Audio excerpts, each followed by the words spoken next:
Riverdale has 3 crown jewels: HR General Manager Chase, Creative Director Ryan, and the CEO's son. Crown, half Western, half Chinese, and 100% lethal. Put them anywhere and people claw for them. Line them up and the glare literally blinds you. Crown outshines them all, wherever he walks. Drool follows, blame the runway-worthy body and movie star face. And let's not forget the resume, snag crown, and the title of crown is basically yours. A few years later you might level up again and become royalty of royalty. If that thing hadn't happened, card-carrying member of the Looks Club Mimi would still be dreaming of him. Girl, thank God you're back. The second she stepped onto the open-plan floor, the director rushed her, half the staff trailing behind. Fresh from client calls, Mimi froze at the ambush. What's wrong? Go see for yourself. He shoved her toward his office. Of all people, you had to drag in Ice Buddha. Crown's been waiting since noon. Get in there and apologize. Right? Crown's other nickname is Ice Buddha. Translation, personality of a glacier. Merciless. Zero small talk. Legendary for slicing staff who blink wrong. Yet so good he closed $1 billion pitch inside a month and made Riverdale mid-9 figures richer. Hearing his name, Mimi almost wet herself. No, director, you can't abandon me. Director, she clawed the doorframe, but he slammed it shut. A cool, mocking voice drifted from behind. Are you that scared of me? Mimi's spine snapped straight. She turned, smile blazing like July sun. Crown, you asked for me? He stayed deadpan. You still haven't answered. Answered what? Play dumb, always plan A. He repeated without blinking. Are you scared of me? Sure she was. But admitting it. Career suicide. Eyes wide, of course not. You're brilliant and warm and ow. She bit her tongue. Tears spurted. Crown gave a flat lie. Mimi mentally bawled. Wasn't he indirectly responsible for her injury? Show some pity. Why didn't you come when I sent for you? I have to work. Boff. Nice try. I don't buy it. A wicked curve lifted his mouth. Evil leaked from every perfect plane of his face. Since you wouldn't come to me, I came to you. Her heart lurched. Why are you herring me? 2 quiet syllables. Take responsibility. Yes. Asterisk responsibility star. On Riverdale's 20th anniversary yacht bash, drunk Mimi had stumbled into Crown's suite and chaos. She'd cried through half the quilts in her apartment. Why hold the party on a yacht? Room 206. 602. Same diff when you're sloshed. Not her fault. Right. Sob. Boss. It was an accident. Don't care. I'm Catholic. No women before marriage. You slept with me. Own it. Asterisk slept. Asterisk she shivered. You're serious? His eyes narrowed. Planning to hit it and quit it? No. She yelped. Pretty sure nothing happened. Asterisk nothing asterisk had to be the truth. And if it did? Her face collapsed. 2 options. 1. You take responsibility, or I take responsibility for you. 2. His irises flashed. Let me sleep with you once. We call it even. Tears spilled. Is there a third? Sure. 1 + 2. Mimi, idiot, negotiating with a capitalist vampire. Ignoring her whimpers, Crown strode to the door. Long legs elegant. Let's go. Where? My place. She tripped over air. Your house. Meet the parents already. She was wrong. Crown hadn't brought her home to coddle her. He'd brought her to be roasted. Today wasn't family dinner. It was Victor's carefully arranged matchmaking summit. When Crown marched in with Mimi on his arm, Victor exploded and hauled them to the study. Are you insane? You actually brought her? Victor's glare swept over Mimi. Any random woman can waltz into the Vance family now? Crown's smile cut. You keep nagging about my marriage. Here she is. Wish granted. Ridiculous. Victor slammed the desk. Sterling standards. Remember? Mimi had braced for contempt. It still stung. Crown reminded him. Cool as ice, Dad. Wrong dynasty. This is the Sterling house, not the Vance house. Victor's face reddened. Everyone knew the mansion, and Riverdale itself, belonged to the Sterlings. Victor married in. The current Sterling, Brianna, had once been his personal assistant. The original Sterling died. Victor promoted Brianna. Brianna gave Mimi the once-over. She looks familiar. Oh, the girl who dropped off the cocktail files. One of our staff. The director again. Arthur, are you nuts? The heiresses we lined up have pedigree. What can she bring to a marriage? Brianna's jab hit Crown's nerve. His face iced over. Weren't you a junior secretary someone still wanted? She's already 10 times the woman you are.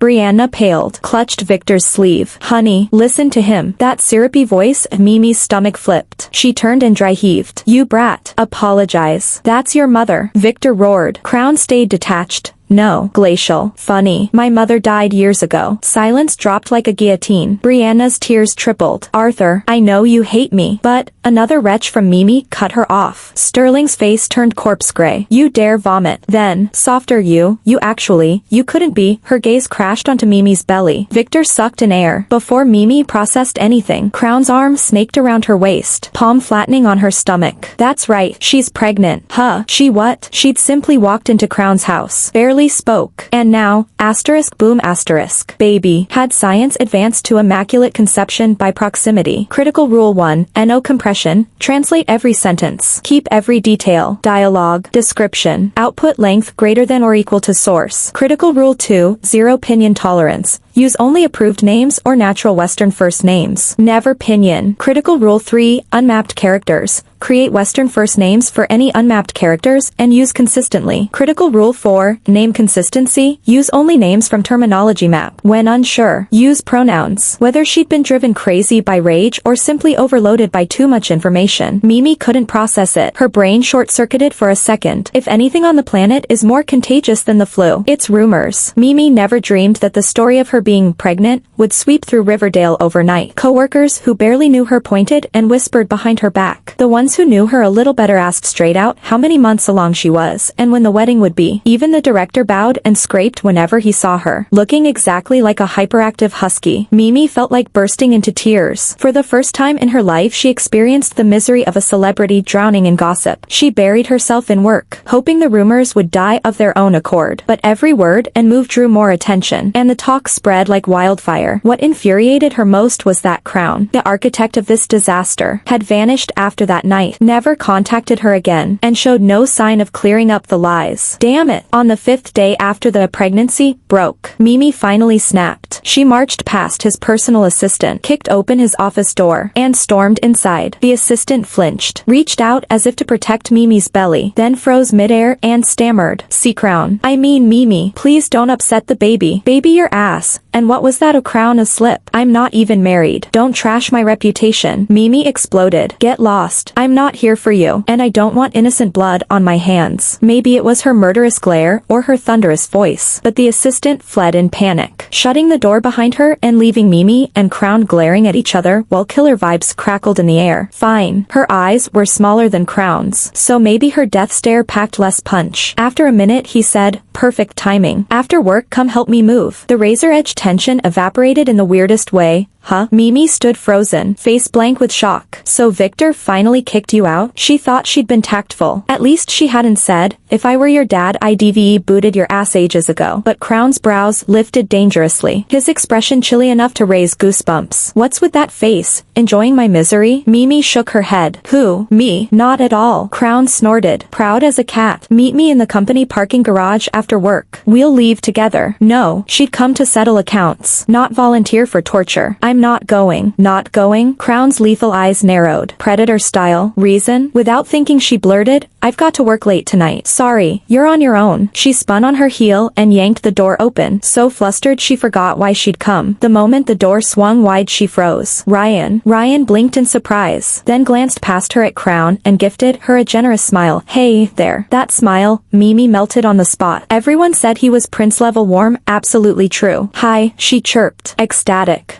She was finally face to face with her. "Yes." She mentally pumped both fists. Giddy. She didn't notice someone standing behind Ryan. "Hello." Eyes only for Ryan. "No hello for me?" Mimi finally spotted Chase and flushed. "Chase." He gave a lazy grunt. "So you're the famous Mimi, Crown's girlfriend?" Her pretty face darkened. "Come on, Chase. Someone as sharp as you buying baseless rumors?" "Baseless?" Chase's grin turned wicked. "Maybe you didn't know, but Ryan and I were parked outside the Sterling gate that night, ready to rescue Crown from man-eating women. Imagine our shock when he strolled out holding your hand." Mimi was speechless. She'd had no clue the three guys were tight. Her gossip intel sucked. "Whoa, Crown. Riverdale just called," Ryan said, warm smile still in place. "The movers might show up half an hour early. If you're not finished here, should Chase and I head over first?" Mimi's heart lurched. This was the moving crew. She wanted in. "I'm actually done too," Crown said, scooping his car keys off the desk. "Let's all go." Mimi darted after him.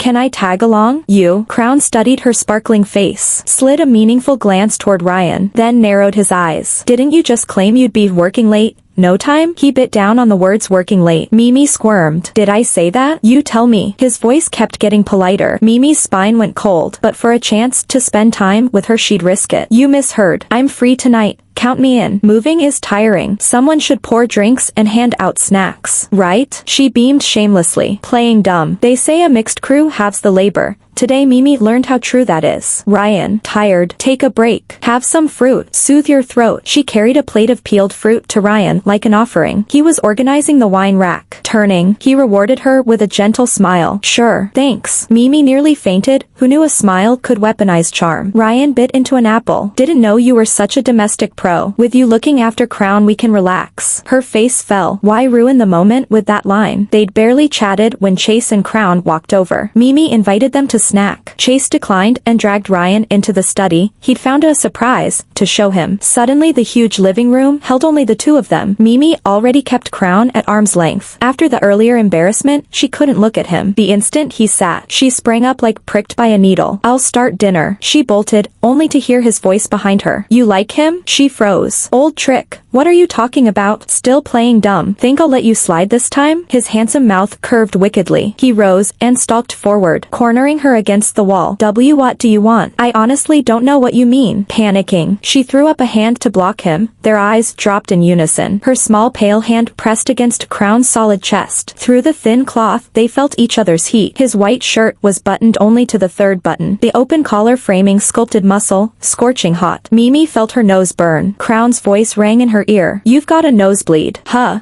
Ah. A beat later Mimi petrified. No way, she'd ogled a guy until blood ran, and it wasn't even her. Dear God, strike me with lightning right now. She clawed the wall in despair. Crown's mood flipped to exhilaration, dark eyes sparkling. If you like Ryan, give up. He's taken. They've dated since college. Childhood sweetheart style. What? He has a girlfriend. Mimi looked thunderstruck, shock, grief. Heartbreak scrolled across her face. You're lying. If he had a girlfriend, the whole Riverdale would know. Crown's face darkened. She studied in France after graduation, got back last month. I don't believe you. Emotions raging. Mimi lost her filter. Oh, I get it. You're jealous. Crown blinked, then smiled, intrigued. Jealous of what? Because we're the hot fake couple headline. If I like someone else it threatens your rep. So you sabotage it, right? Fine. That excuse is paper thin, Mimi muttered. So unconvinced she couldn't even fool herself. Because, whether you went by face or by figure, Chase's magnetism actually edged out Ryan's by half a point. Huh? With my kind of pull I'd need to sabotage anyone? Chase huffed a laugh. Best joke he'd heard all year. Still, you nailed one thing. I really don't like watching you flirt with other guys. He held her gaze, drilling straight into her eyes, and Mimi's heart began to pound like a drum. Then Chase suddenly dipped his head and kissed her hard, nipping, sucking, almost punitive, until he actually broke the skin of her lower lip. Ow! Before she could even mourn the sudden death of her first kiss, Mimi yelped at the sting and shoved him away with both hands. Freak! Why'd you bite me? The metallic taste blooming in her mouth made her panic, yet the thrill shot straight through her. Chase just stared, calm as glass,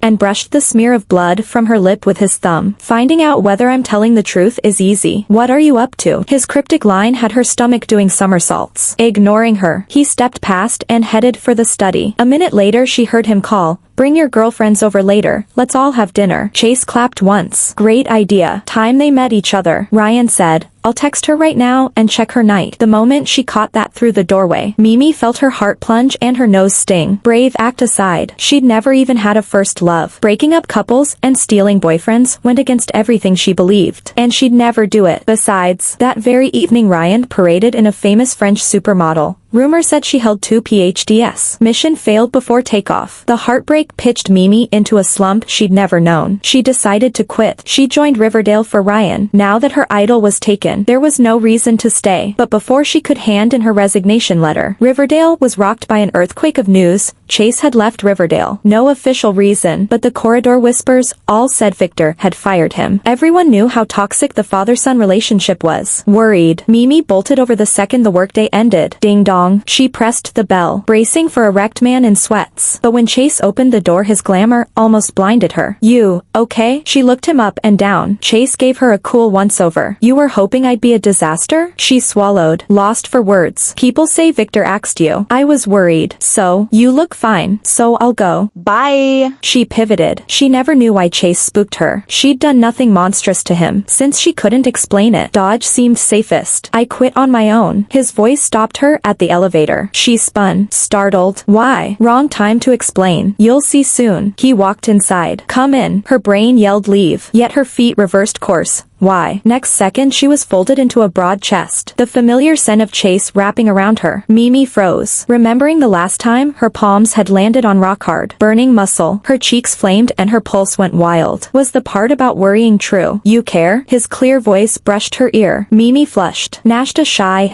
His body tightened. The hug turned crushing. Before she could protest, he rasped, "After Mom died. No one said that to me in years." "Thanks." The word sounded husky, almost broken. Startled, Mimi ached for him and hugged back. Years later she would still wonder what tiny thing had stiffened him into acting like a beast. This kiss was fierce, but not brutal. When his tongue swept in and claimed her, she panicked, so domineering, even kissing like a corporate raid. Yet the moment he coiled around her tongue she shivered. The sultry glide felt like nothing she'd ever dreamed. She was still dizzy when he released her. 2 days to scold. "You're exactly the same little flirt I remember." His voice carried a smile. "Little what?" Chase's brows snapped together. "You forgot?" "Forgot what?" Her brain never filed anything. Yesterday vanished by tomorrow, let alone ancient history. Seeing her blank look, his mood swung from sun to storm. "Whatever. I'll make you recall. Don't run off. Stay. Have a drink." Drink. Not a good idea. Last time booze had landed her in trouble. She would not climb into anyone's bed again, his or otherwise. Catching her thought, his dark eyes glittered. "Relax. This time I'll stay sober and I definitely won't let you succeed."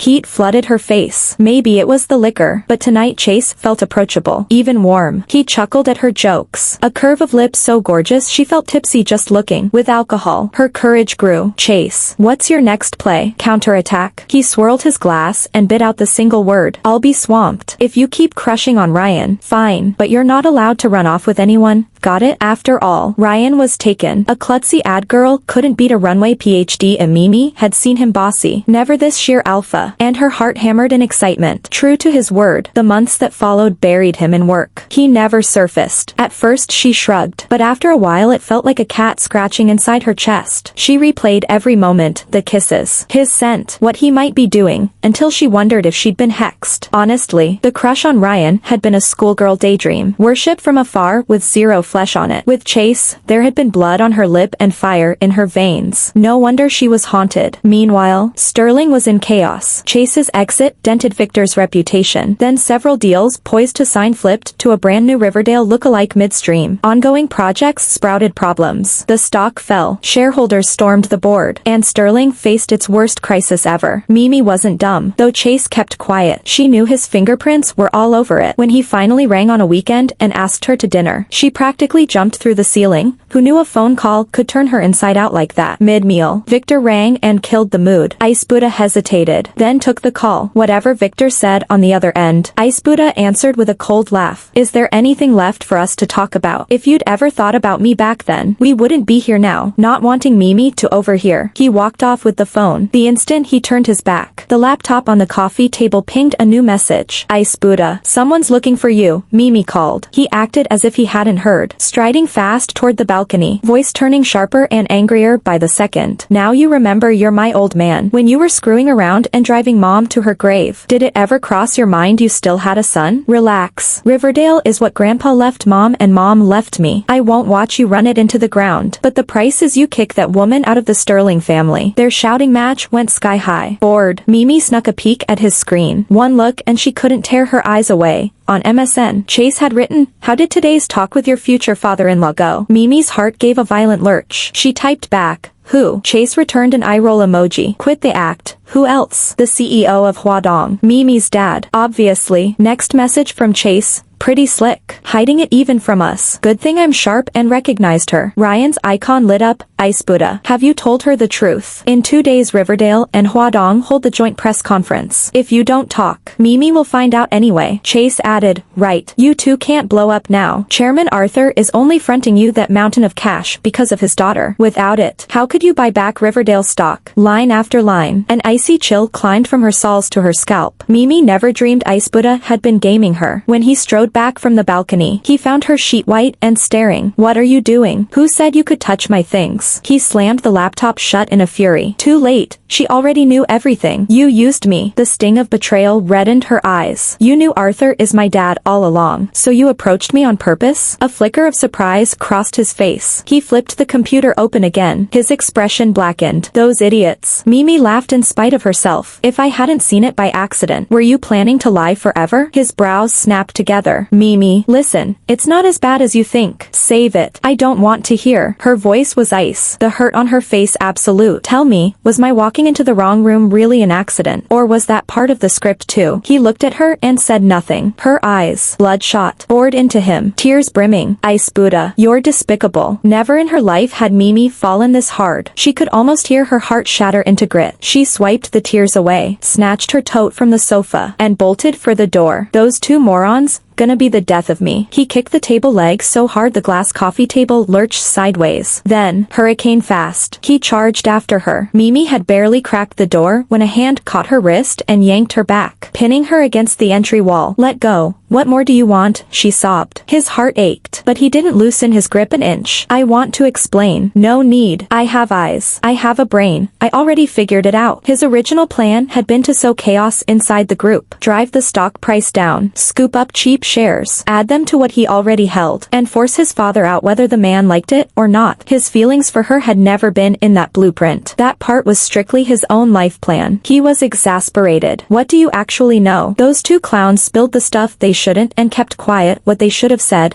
Pure sabotage. Mimi went cold head to toe. So what should they have said? That I'm dead serious about you. That I love you. Did they mention that? Only after blurting it did he realize how tongue-tied he sounded. There was no retrieving the words. Mimi's head jerked up. Shock splashed across her face like billions in cash falling from the sky. Seeing her dumbstruck, he got annoyed. And the thing with your dad isn't my fault. You're just dense. When our affair exploded inside Riverdale, you think people wouldn't gossip about the crown? Your dad was bound to find out eventually. So he came to protect his little girl's reputation. I only kept quiet so you wouldn't overthink. Really? Mimi felt dizzy. But you said you love me. Why? Here he was, finally spilling his heart, and she doubted him. He could die of frustration. Remember the guy you once had a crush on? She titled her head. Ernest. Back when? Which one? So she had a rap sheet. He had half a mind to strangle her. Clenching his molars, he prompted, senior kindergarten class. That rang a bell. She'd been in the senior kindergarten class when a new boy arrived, rosy cheeks, round bright eyes, thick lashes, and a mouth her dad called Cherry Little. Hearing dad praise mom with that phrase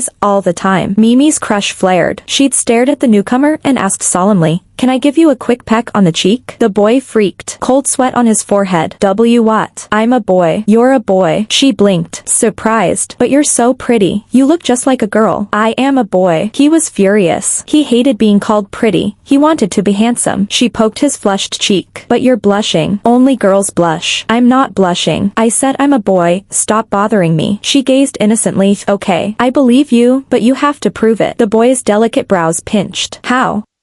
She looked skyward, thinking, let me give you a sneaky grope and I'll believe you. Horrified. He pictured pudgy hands diving into his underwear and a devilish giggle. He mentally collapsed. What's the big deal about a touch? She couldn't grasp his death row horror. A proper girl can't stand seeing others sad. Yet she really wanted to touch. After hard negotiation she offered a compromise. Then let me give you a quick peck on the cheek instead. Why were they back to square one? The boy wailed, I'm a boy. Kissing is still wrong. Mimi, one kiss and I'll believe you. Boy, no means no. Mimi, boys aren't stingy. Are you really a boy? Of course. Then let me kiss you.